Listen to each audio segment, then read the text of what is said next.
Okay, so hi. I do not feel like editing anything today, so I'm just gonna focus on this. So I got this. It's Easter for this video at least, and I kind of went a little retro. I feel like a little bit like Velma from Scooby Doo. But I had the eye makeup.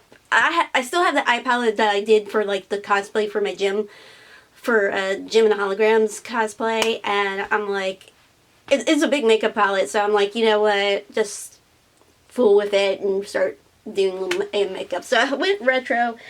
I really need to work on this outfit. I'm not going to show it, but all I can say is that it still has spots and stains and stuff like that. This was my mom's. It was about from the 70s. In fact, I think I could just adjust this. There we go.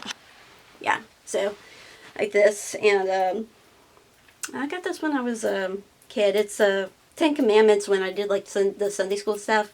So, so this on the back, it's kind of like it has like stains and stuff. I don't know if I could probably do something for like watercolors or whatever to make this work, but yeah. Whoop. Yeah. Okay, so back to me. So today, okay, I went to I went to church, you know, and we just had one service and stuff like that. So most people know I'm going to therapy, and one of the things is that was pointed out to my therapist was that I don't like people, you know. Growing up an only child and probably not being poor and not having a whole lot of things to do. Like, my mom wanted me to go into Girl Scouts, but, you know, she couldn't afford it, and it's just the way it is. It was just the way things were, and even when I tried out for, I just didn't want to do any extracurricular activities and stuff like that back then. But, anyways, as an adult, I realize it's a bit of a hindrance because it's really difficult. Like, my homework has been to look a stranger directly in the eyes, smile at them and say hello, or whatever, or at least greet them. And I feel like I did that, but I feel like it was the strangers that were approaching me, and it's like, whatever. And I am wanting to try, and I'm definitely signing up this week for the gym. I've been planning on it since last week, and I did try out for a theater, and I did get a part. I don't know which type of part I got, but I got a part. I'm wondering if it's the main role or the main supporting role. I don't know. Either way, I don't particularly care. But it's just this anxiousness and just all these groups of people that are gathering together, you know, and I'm trying to be myself, but it's always feeling like I put a front up, but I also feel like some of it is because of the subject matters I'm into usually, and I'm very odd and eccentric, I guess, and I feel like even my therapist pointed this out, and I guess I never really knew this, but maybe this is kind of the whole kind of reason why I had problems with people in the first place, especially since, you know, I'm wearing contacts right now, but I wear glasses and stuff like that. And back then, you know, being Pentecostal and everything, and you know, if you don't know anything about it, mostly, you know, long hair, skirts, no makeup, no jewelry, the works. I usually never really follow the no makeup thing. I just like to wear natural makeup just to cover up my acne, which I don't do the greatest of job. I was bullied in school because of that. Even before then, there were people in elementary school that actually like rejected me as trying to make friends and stuff like that, and or trying to hang out with somebody, and it was a lonely life, and I think that really messed me up as a kid, and I think it even messed me up with being Pentecostal at one point, and it was, a lot of it was emotional neglect, a lot of it was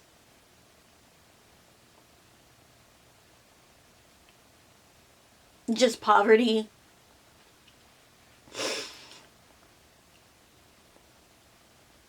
And just not being able to forgive people. Just not understanding why. Sorry. I'm getting a little emotional about this. It's just difficult to try and get one step in front of the other, and I feel like I'm not making any progress. And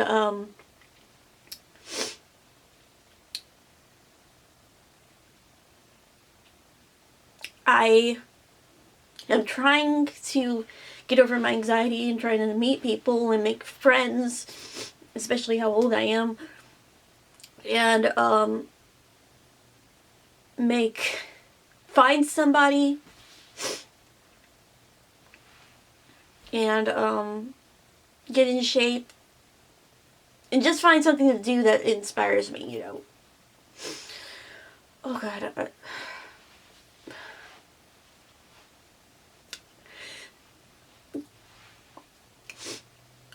It's hard, but I know, especially when after 2 years ago, when I started to have problems with thoughts of suicide, I'm like, I needed to find some help, but I always tried to find some. I found some help. It's just that they didn't take my insurance. That was the problem. So I gave up for a while, but yeah, it's trying to get one foot in front of the other, and I get there is progress that I made, especially with the anxiety medication. I don't appreciate the anxiety medication, like, with the weight gain and the, stuffy nose, especially with the SSRI. Try to, it just turns off I don't know what it is. It has something to do with the anxiety medication. It's in the, somehow getting you a stuffy nose. I don't know what, maybe I should lower the dosage or something. I don't know, whatever. But,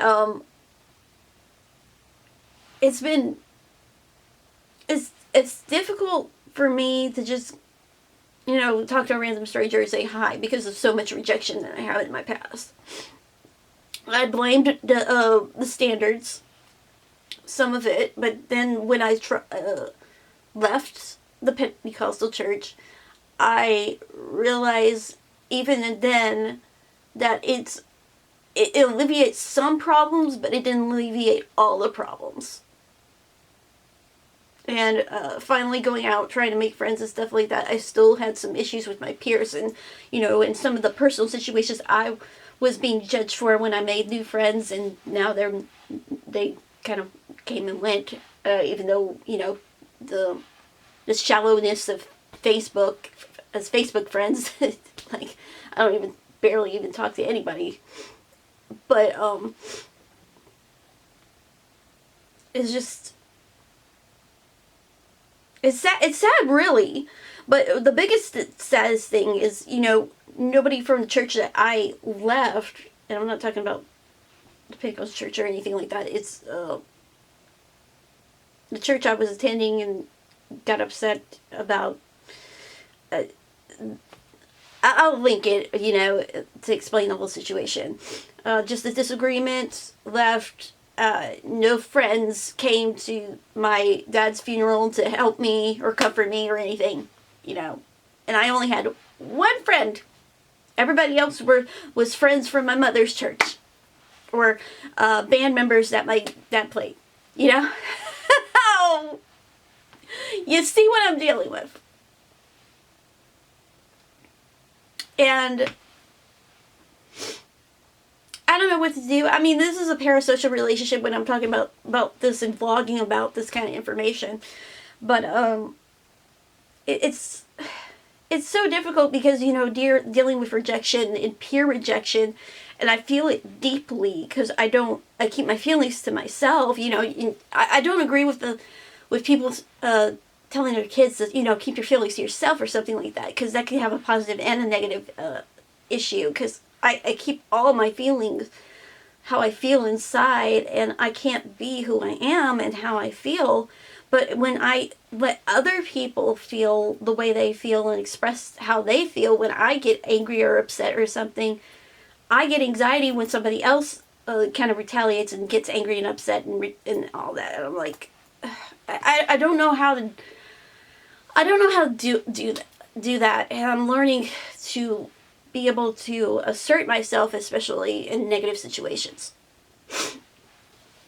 So yeah, I needed to vent and talk about this. I'm not editing this. I don't care. I don't really care for talking to this. I know I probably will be talking to my therapist or something like that to others, and I personally journal, but I know the bottom line issue that I have is I struggle with self-worth, and I struggle with feeling loved. I struggle with unforgiveness. Um,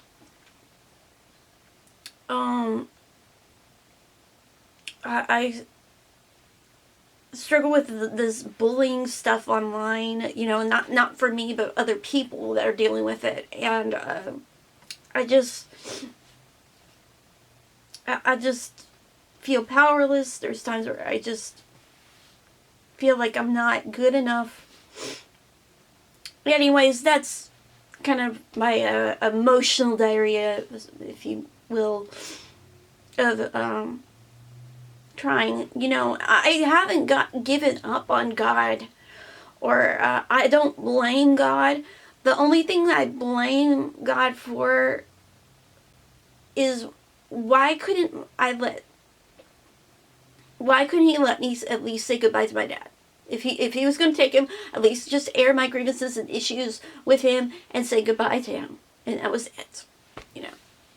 So thank you. Hope you have a wonderful Easter, wonderful weekend, all that good stuff. So leave a comment down below if you got anything to say. So bye bye.